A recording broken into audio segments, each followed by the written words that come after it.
Hello, everyone, and welcome to another episode of Top 5 Saturdays Live with me, Chase Lee, and my co-host, Brian Sutfield. That's fucking right. And hey, listen, if you're new to this show, what we do is we'll take some movies that are coming out on Friday, and we'll pick a certain actor, actress, director, genre, what have you, from that group of movies, and we'll dedicate a top 5 list to that specific person, genre, what have you. And the cool thing about the show, if your first time watching this, is that we do this live, so we have no idea what the hell is going to come out of our mouths, and we don't know each other's lists. So that makes it more fun to try to guess and stuff, because some lists are harder than others, and it's quite challenging.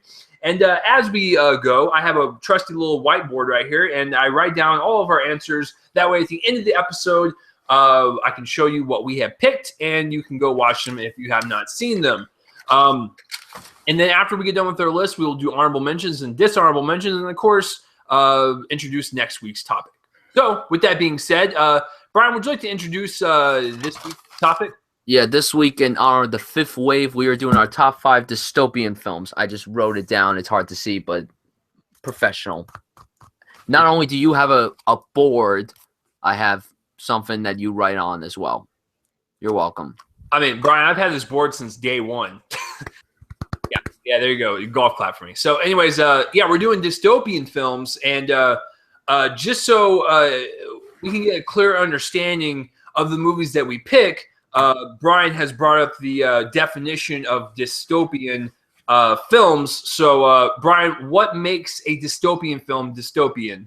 Well, it is the creation of an utterly horrible or degraded society that is generally headed to an irreversible oblivion. So basically, you're fucked. Yes. It's a definition that should be in parentheses, you fucked. So, yeah, no, that's what it means. So it can actually apply to a bunch of different movies. I always thought dystopian was like a Hunger Games or like an insurgent bullshit. So knowing that definition, there's actually a lot of movies that can actually apply to that definition. So I'm assuming both of our lists are going to be very diverse. So, before we get into our list, I always ask Brian, whoever or whatever guest is on here, do you like dystopian movies? Is it like a genre like you look forward to, or just give me your thoughts about the whole genre?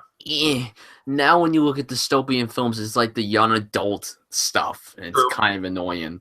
But like when I looked at dystopian movies, the older ones are just so much better because they're not just like post-apocalyptic movies like the Hunger Games or the Maze Runner or the Divergence or the Fifth Waves. They're more than that. And I don't know, like if you ask me if I'm looking forward to them like now, I'm not really. It all depends on who's making it. That's really all it depends on. That's true. Because the majority of the movies in my list are done by expert filmmakers, and that's why they're on the list. I'm going to tell you right now, my number one is going to be shocking because I don't think you're going to see it coming. It's going to be one of those ones you're like, holy shit, that's awesome. So with that being said, guys, let's get along to this. So, Brian, what is your number 5 favorite dystopian film of all time? Number 5, I'm going with V for Vendetta. Interesting. Okay, explain why. Well, you know how whenever we make these lists, I bring up a movie and then I say, oh, I haven't seen it, so on. This one I haven't seen, so on. I didn't realize that this was a dystopian film. I only saw this film once in my life. That was like 5 years ago. I have yet to watch it again, and every time someone brings it up, I just want to watch it again, but I'm so lazy to watch it again. But I will tell you this. The thing that makes me want to go back and watch this the most is Hugo Weaving, who is speechless. Every time I watch him in that movie, like every time I see a clip from that movie or I just watch the movie, I'm speechless because his performance is haunting as hell. He's a scary looking man in my opinion, but he's awesome to watch on screen. I mean, when you have him like Lord of the Rings and then Transformers and then Captain America and then he's in this movie, it's fucking dope. And Natalie Portman has a shaved head, so it's kind of creepy. She doesn't look too bad with a shaved head, but she looks better with hair. That's a fact. But V for Vendetta, is a haunted film. It was written by the Wachowskis, who at the time were still brothers. One of them is now a woman. Oops. And it's a really interesting movie that you should definitely not miss because I think it's based on a graphic novel, and it looks like a graphic novel movie, not in the way that Sin City looked, but like in a way that made you feel like you were in the graphic novel, like a Watchmen or a Scanner Darkly, like that, for example. V for Vendetta is a pretty dope film, so that's why it's my number 5. Yeah, I mean, it's a pretty good movie. I haven't seen it in quite some time, and I've said this since last year, and I'll say it again. The Wachowskis' best thing they've ever done is not even a movie. It's their TV show, Sense8. I actually really love that show to death. I do not watch it.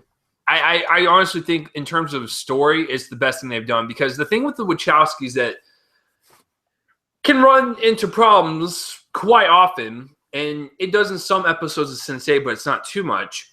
They have a tough time doing exposition in a clever way versus, like, you know, having the characters just talk about it for 10 minutes straight. That's been one of their problems throughout their movies, is that their movies are very exposition heavy. And so I believe Sense8, it requires a lot of exposition, but it works because it's a very weird supernatural idea. I think it works because it's about 8 people basically conversing. So I'm okay with that. But as far as V for Vendetta, I haven't seen it in a while, but you're right. Hugo Weaving is a powerful force of nature on screen. Doesn't matter what he is always fantastic. And Hugo, if you're listening, as a Marvel fan, for the love of God, come back as Red Skull at some point in the series. Thank you for that. Moving on. So my number 5 is actually a recent pick. Because I gotta be honest, it was actually my first one into the franchise. My first introduction into this world. This dirty, grimy, fucked up world known as Mad Max. I picked Mad Max Fury Road as my number 5 favorite one of all time. Because it was my first one, I was introduced into this world in such a powerful and strong way to where I think it is one of the best action movies I've seen in my life. Whether it should be nominated for Best Picture, that's a different story. I don't think it should. But in terms of being a full-blown, full-throttle action film, really setting this really grim but beautiful kind of society that we have kind of gone back a little bit. Because, you know, us, like, you're going to see a lot of kind of correlations to society in my list. But this one is a very unique idea to see what if society went backwards and they went more barbaric and stuff, and they digressed or was it regressed? Yeah. It's just one of those movies that it's super engaging. It's super colorful, and I love just the way everyone looks and just how bleak and grim that future looks. Like, if we ever got down to that type of society, it's going to be hell. And it paints that kind of gruesome picture for us, but in such an entertaining way. And I absolutely I love the movie, but once again, I don't think it should be nominated for Best Picture. But I do think Miller should be for Best Director. Once again, different story. But Mad Max Fury Road, it was the only one I've seen out of the franchise, but I think it's a very good representation of the dystopian genre, just because of just this really grim, vast world that it creates, and you're totally sucked into it. So that is my number 5 pick. Brian, would you like to comment on that? Mad Max Fury Road was a pretty dope film. It's cool that it's nominated for Best Picture, but I don't think it should be. I hope it doesn't win. I hope it doesn't win. I really don't. But I think it's a very good action movie, and it portrays the dystopian aspect very, very well. And the only other one I've seen is the first one. I have yet to see the second and third one. So, well, I wanted to watch at least one then before going into this one, just to get an idea of what I was expecting. So, because I didn't watch any trailers for Fury Road, so I kind of wanted to have an idea of what I was going to get. So I watched the first one, I enjoyed it. Then I saw Fury Road and thought it was really good. So yeah, Fury Road's a good choice. So before we continue, do you want to explain to the people watching why you're pulling off a Michael Jackson tonight? It's cold. What's cold on your one hand? What? I can't wear a glove. I'm sorry. Is that a problem, Mr. Lee? Oh, the way you just said it sounded weird. Is it wrong if I wear a glove? No, it's not wrong. It's just, where's your other one? Yeah. So I guess Michael Jackson is being channeled through Brian Sudfeld tonight. So Brian, what is your number 4? My number 4 is Terminator 2: Judgment Day. Interesting. Well, we talked about this movie numerous times on the show. Yep. It's a great big improvement over the first Terminator, which was already fantastic, compared to a $6 million budget to like $100+ million budget. It was great. I love Terminator 2. I feel like we've already talked about it way too much. And yeah, I love it. That's at the end. Thanks. I will pass on this. I'm not surprised. Yeah, I mean, it was very obvious that was going to be in there. But my number 4, I went with an animated film. And I think Brian may know where I'm going with this, but once again, my list, maybe besides one of my choices, is like a direct correlation to our society now and what may come in the future in terms of Mad Max and going backwards and being barbaric, or like my number 4 pick, which is WALL-E, showing what we might look like when we become more obese and more lazy, trash our planet with plastics and just horrific things, and just basically just use the planet as a fucking napkin, wipe your nose, and just toss it to the side like it's nothing. So yeah, no, it's a really great representation of what might happen if we don't fix pollution and climate change and global warming and stuff. Like, if we don't act now, it's going to affect us in the long run. And people are just like, well, okay, yeah, but this is kind of like a livelihood type of deal where we have 7+ billion people on this earth. If something were to happen to this earth right now and it wipes away a lot of people, it's going to be a genocide, and we're going to kind of sit back and go, oh, wow, we could have done something about it. And I think WALL-E pretty much just throws it in our face, but I think in a very cute and clever way by draping it with the romance between WALL-E and Eva. So it's really well animated. My favorite part of the entire movie is the first half, when WALL-E is on Earth and there's no dialogue and stuff. I felt like the personality jumped off screen of what WALL-E was all about and what his job was, and the aspirations that this little cute robot has and stuff. But at the same time, it has that underlying message of, if we don't clean our planet, fucked up things are coming. So it's really well animated. It's one of my favorite Pixar movies. If I had to do a top 5, it would definitely be in my top 5. It's just a really well done film, and it's got a nice little robot romance. Who doesn't want that? So robots having sex. Shit. Let's do it. Let's search it up right now on Google. Let's have a porn watching party together. So yeah, WALL-E's my number 4. So Brian, would you like to comment? All right, this is going to disappoint you. I like WALL-E, but I don't love it. I love the first act of the movie. Get the fuck out of here. No.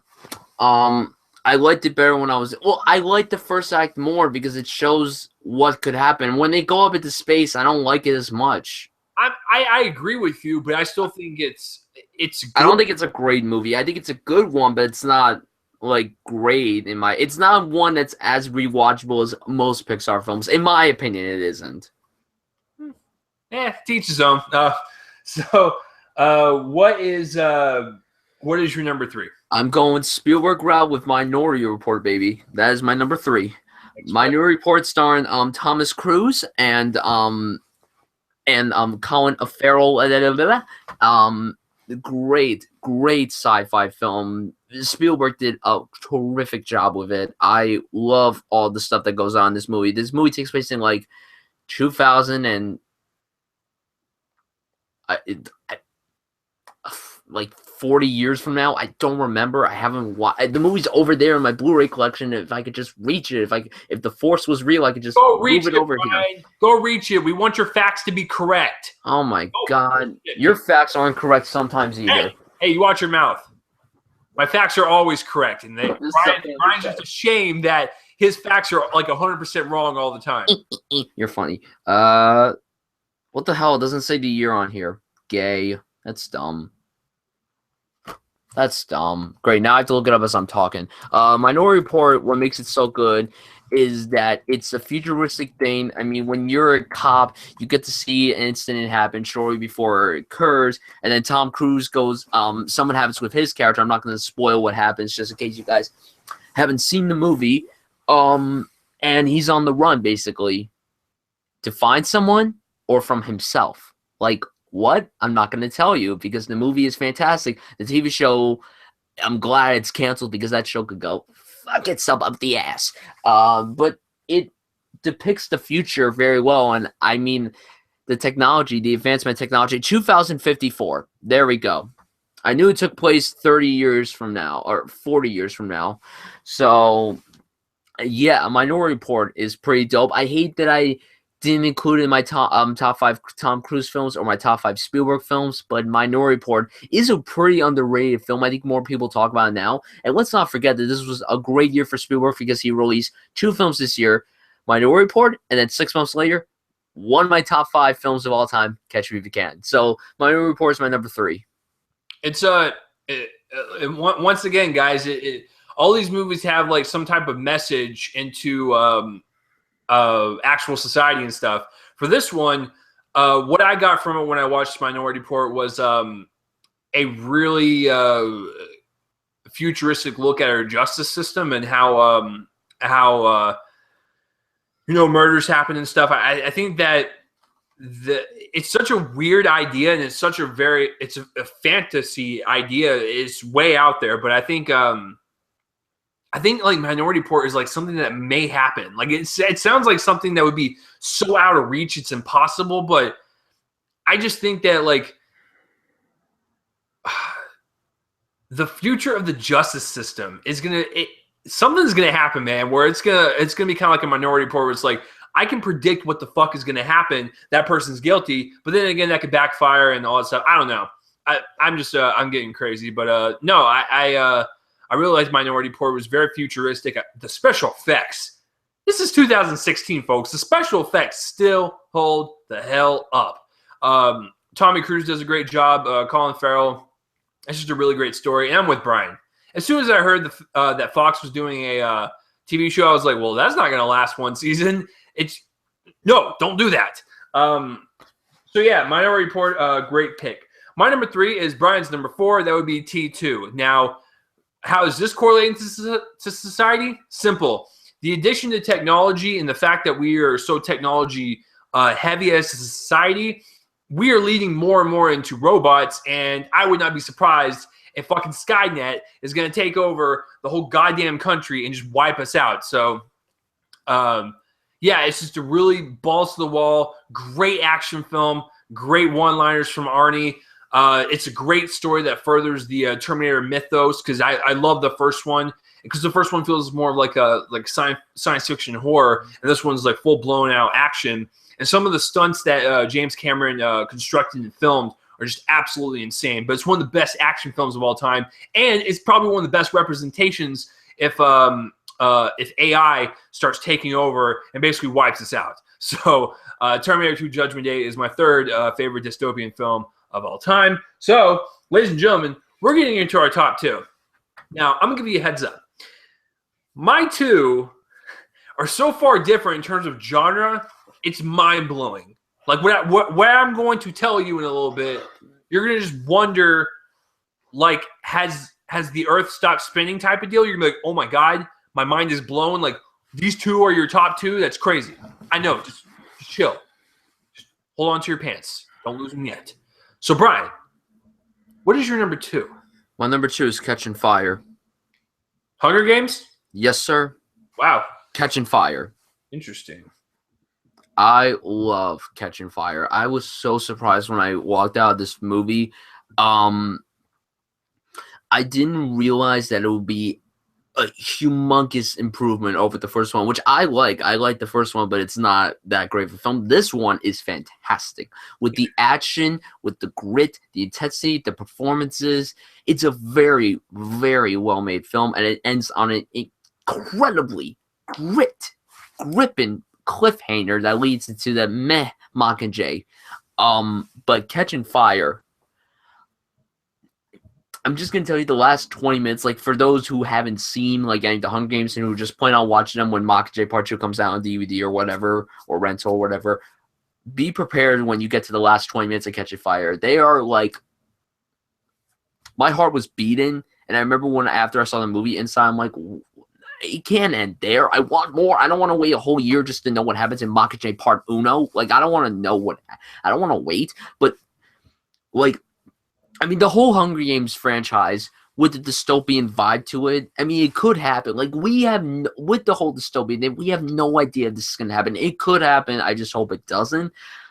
The way it's depicted in these films, particularly this one, it's predicted very well. I mean, there's more of it in the Mockingjay films because Mockingjay takes place not in the Hunger Games, but more outside. But Catching Fire is a great film, and it's considered a dystopian film, so that's why I put it as my number 2, because I really, really love this film. I was so blown away by it that in terms of blockbusters, I think it was a blockbuster that not a lot of people were talking about when they put it on their top 5. No one really talked about Catching Fire that much when they made their list. I was very shocked, to be quite honest. That's your turn. Oh, is that it? Yeah, that's it. Yeah, I really like the first Hunger Games. I thought it was a very interesting idea, and but I didn't really care for the quick shaky cam Lionsgate trying to escape that R rating. I know what you're doing. I fucking know.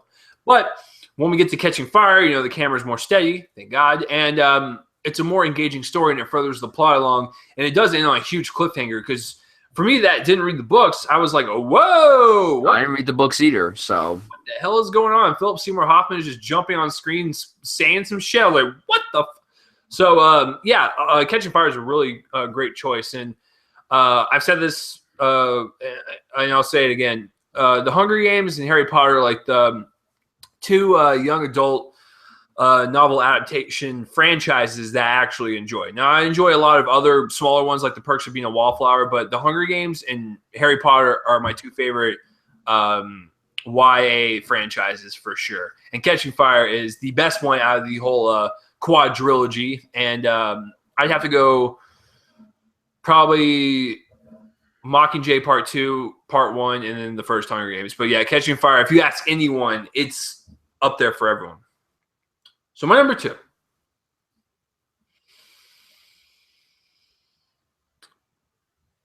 Arguably has one of the best twists of all time.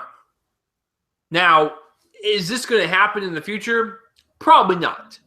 However, if I was in this situation and I found out that this was going to happen and this is pretty much my fate, I'd be like, I have no idea what the fuck is going to happen to the future, but it seems like it's going to be hell.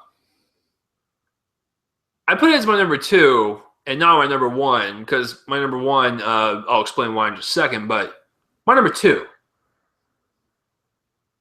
I'm not going to say what the twist is. And Brian's like getting super frustrated because I'm drawing this out.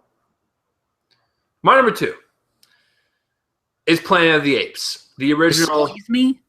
Yeah. That is a dystopian film. If you want to look Bacon powder? Huh? I said a squeeze me bacon powder. What the fuck? Is that like a teenage thing? That's Wayne's World, you fuck. Oh my god. I haven't seen that movie in like 10 years. Calm your shit. All right. So, but Planet of the Apes, Jesus. Yeah. Planet of the Apes is a great dystopian film. And like I said, I'm not going to ruin the twist, but, for a film that's made in the 60s when movies back in the day were made on a very grand, epic scale, this is one of the best films of all time, and Charlton Heston delivers a very fine performance. This is a guy that's in cryosleep.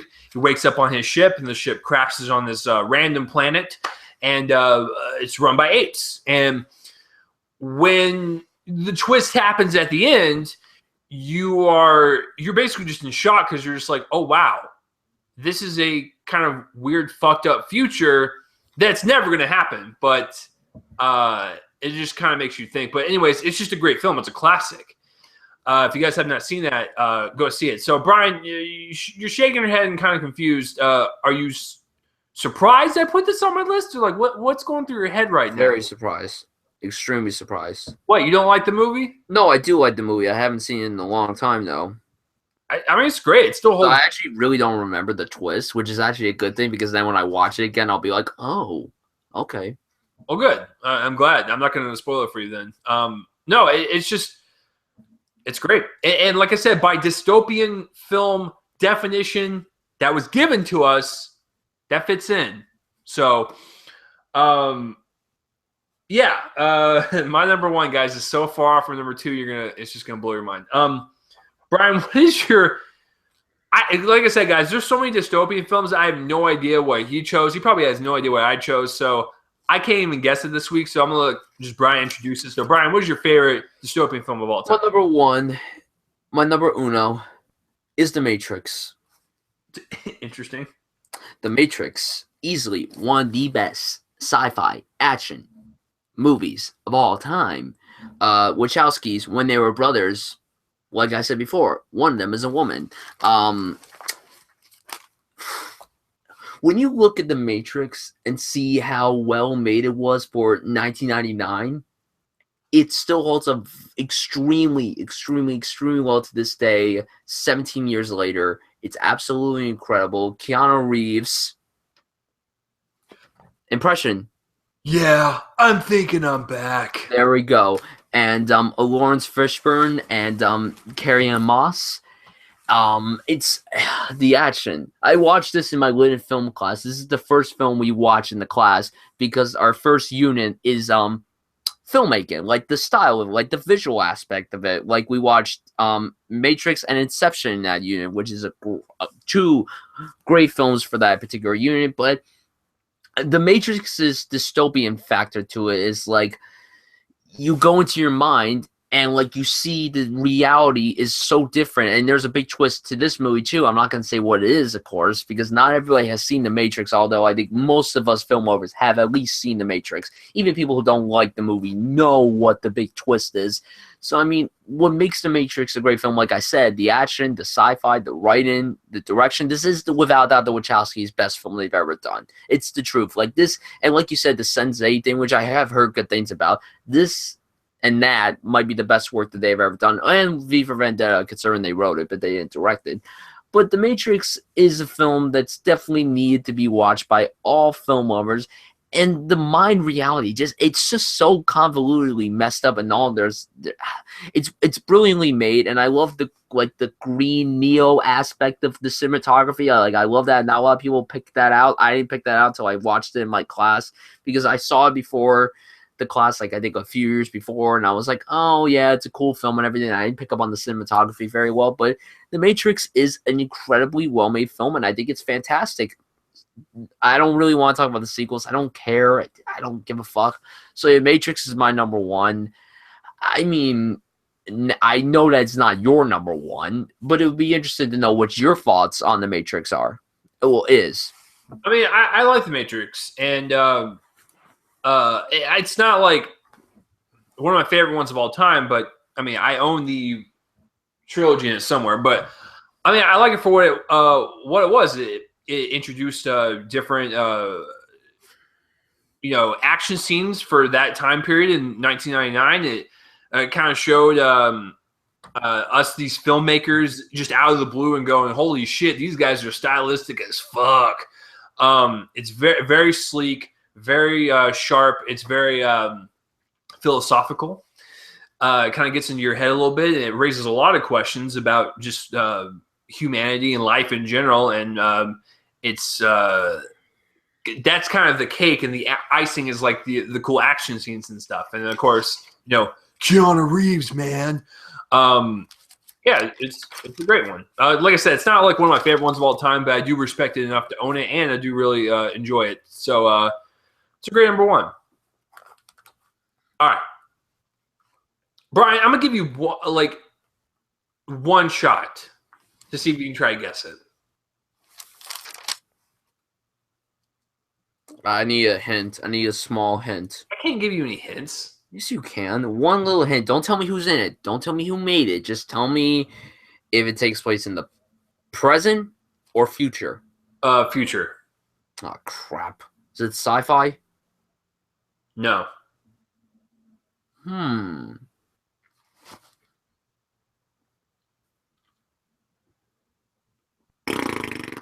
Okay. Let me set up the story for you. Wait. Just give me one. Like, all right. Okay, so let me set it up. Children of Men. No, even though it's a very good choice. Damn. That should have been my number one. However, I went ahead and went against the grain. It is something that no one's going to expect. But I'm going to go ahead and just explain my reasoning. Brian, could you read the dystopian definition one more time? All right, I have to get it up. Okay. The creation of an utterly horrible or degraded society that is generally headed to an irreversible oblivion. Okay. So, Barack Obama has only got about 11 months left in office. He's just kind of riding it out, and he's just enjoying his time.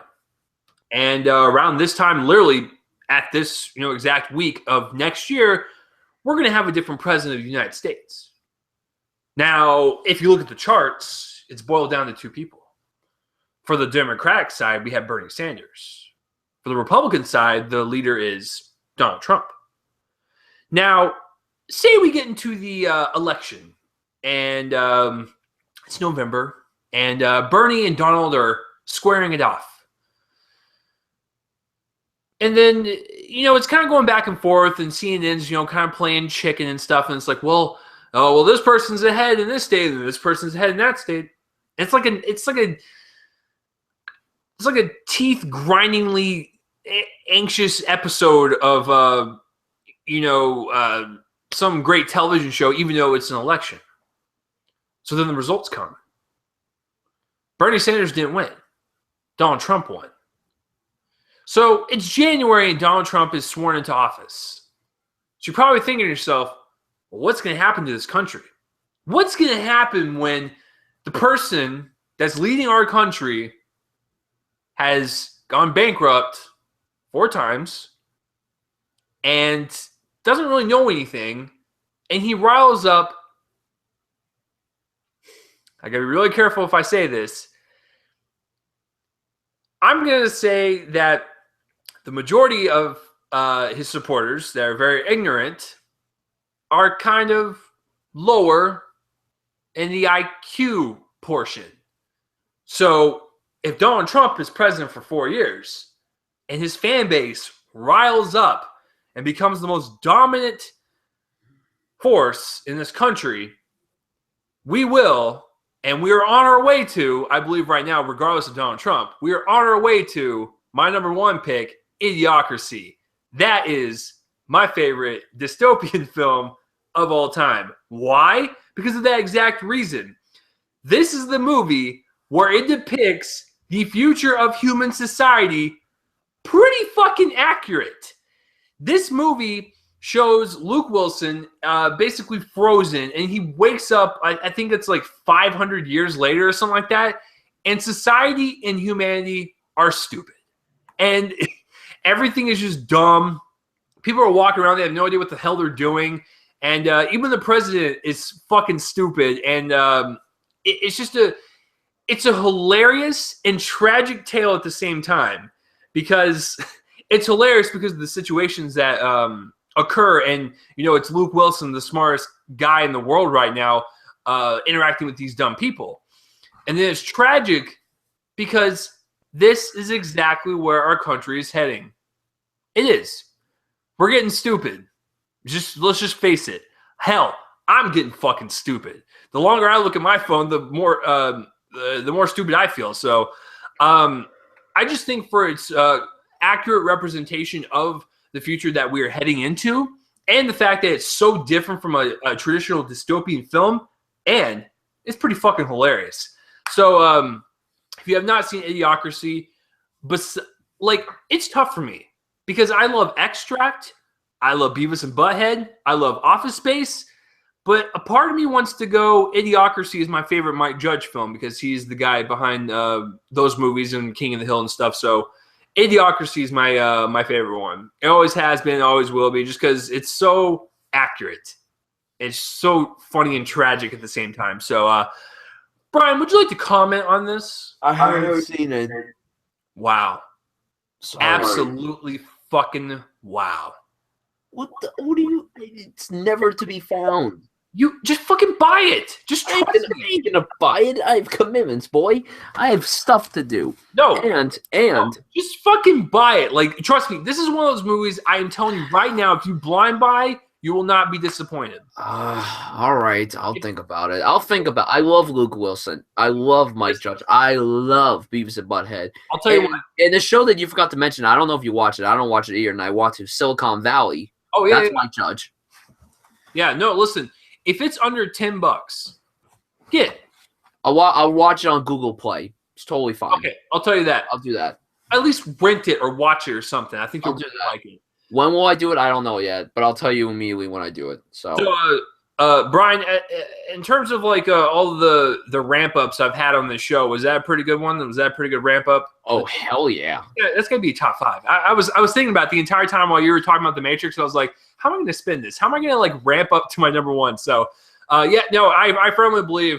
Listen, I don't think Donald Trump is great at all. I think he's kind of a despicable. Well, you can't say that on camera because there's going to be the haters out there. I don't follow politics. I'm a kid. I don't either. Listen, I don't have a pick. I can just tell you right now, it ain't Donald Trump. So, and I've seen the rallies and stuff, and it's just incredible that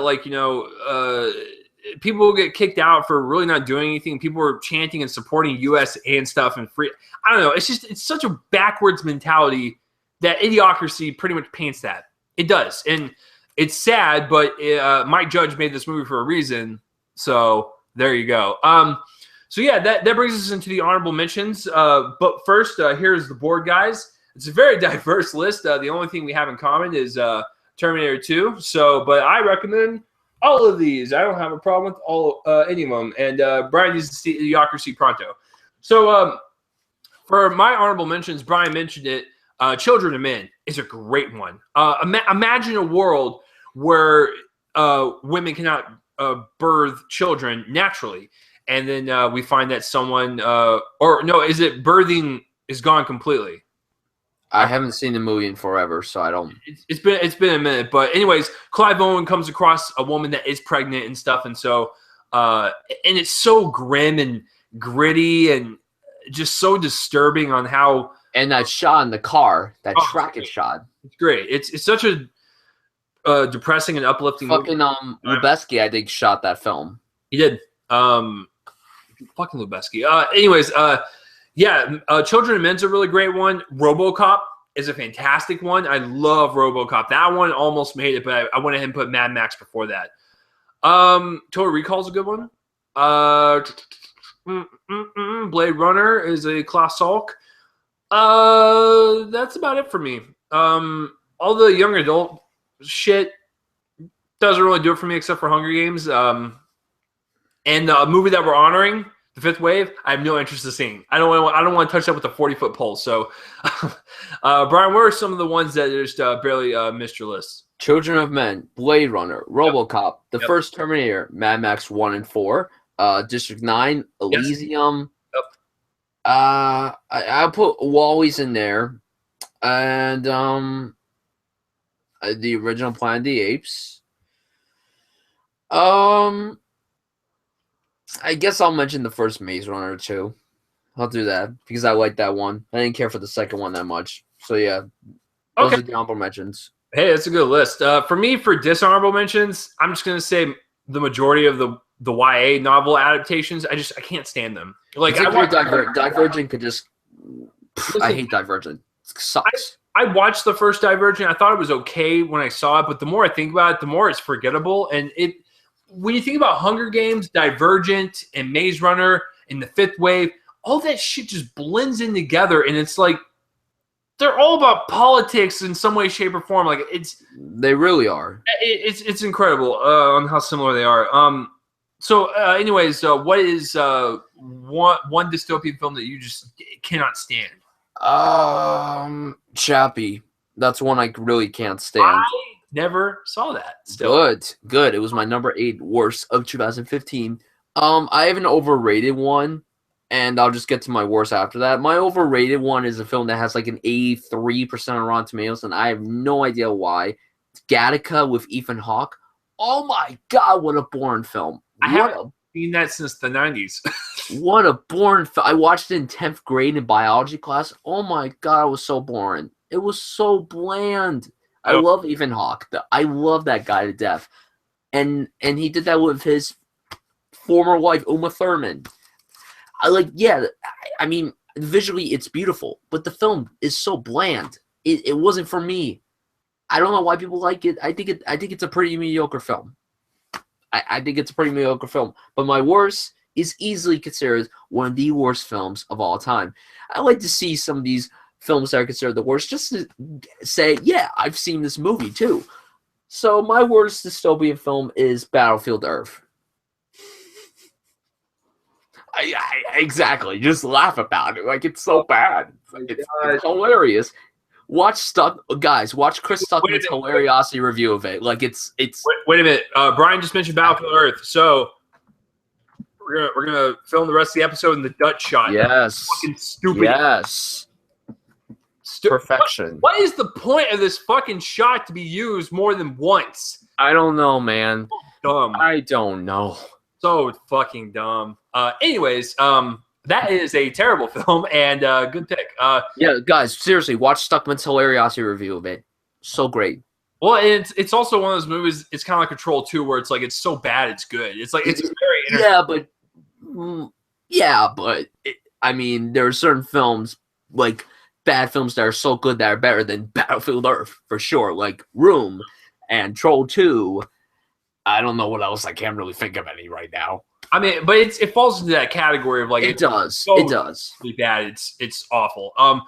No. So yeah, that's a great list. So with that being said, guys, what are some of your favorite or least favorite dystopian films? Comment in the place where my face and let me know. And I really do apologize that I was kind of sporadic today. Like, dystopian films are not like my favorite genre. So like they're not either for me. It's not kind of hard for me either. It's hard to talk about them because I'm not a sci-fi guru to a point where I'm a sci-fi guru. Well, I'm just saying for me personally, I don't look into like theories and, you know.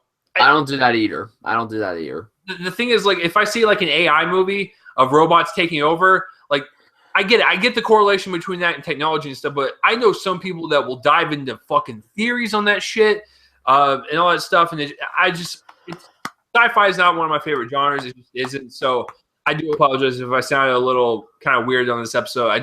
These movies are hard to talk about. So, with that being said, Brian, what is next week's show? Next week, in honor of Kung Fu Panda Part 3, we are honoring the DreamWorks films. Top 5 DreamWorks films. Excellent. I guess a little prelude into that. I don't know what Brian grew up on, because here's the deal. When I was in 5th grade, that's when Shrek dropped. And when I was in 2nd grade, their very first one, Ants, dropped. So I was kind of in that prime kind of group in the beginning, and Brian grew up with kind of like the later DreamWorks movies. Nah, I grew up more with like Shrek. Shrek is the one that I grew up with. That's where I began the DreamWorks stuff. And then the rest, I've seen the later DreamWorks films later on. I think I've seen every single DreamWorks film except for like the last 2, I think. Yeah. I didn't see Home or the dog one. The dog one. Peabody and Sherman. Oh yeah, I saw both of them, and I would prefer Peabody over Home. But anyways, yeah, it's gonna be an interesting list because is Brian gonna go more Shrek? Is he gonna go more How to Train Your Dragon? Is he gonna do the first one? And it's like there's so many choices. Is there gonna be a rule sequel or any sequels allowed? I don't know what to do. Like some of the DreamWorks sequels are so good. Some of them are so good. Let's debate the rules right now. I think if you put a sequel in there, you get one sequel. That's it. So if you want to put like a Shrek sequel, you only get one. That's it. And you can't put like a How to Train Your Dragon 2 in there. So that's kind of how you do it. But then again, DreamWorks doesn't really have that many sequels if you think about it, like a Disney or whatever. Like, because all they have is the Shrek franchise, the How to Train Your Dragon franchise, and Kung Fu Panda, right? There's really nothing else. Correct. That's what I'm saying. Like, there's not. But then again, and Madagascar. Oh, Madagascar. Yeah, I forgot. So, okay, so there are sequels to choose from. But if we're gonna do that, one sequel. That's it. The rest got to be standalone. So there you go. That's how we're gonna solve that. So tune in next week, guys, for top 5 DreamWorks movies. Should be a lot of fun. Should get crazy. Should get quirky. Should get very animated. Wink, wink. So, Brian, before we go, where can the people find you online? Twitter at BrianSuts98 and on YouTube at Brian Sutfield.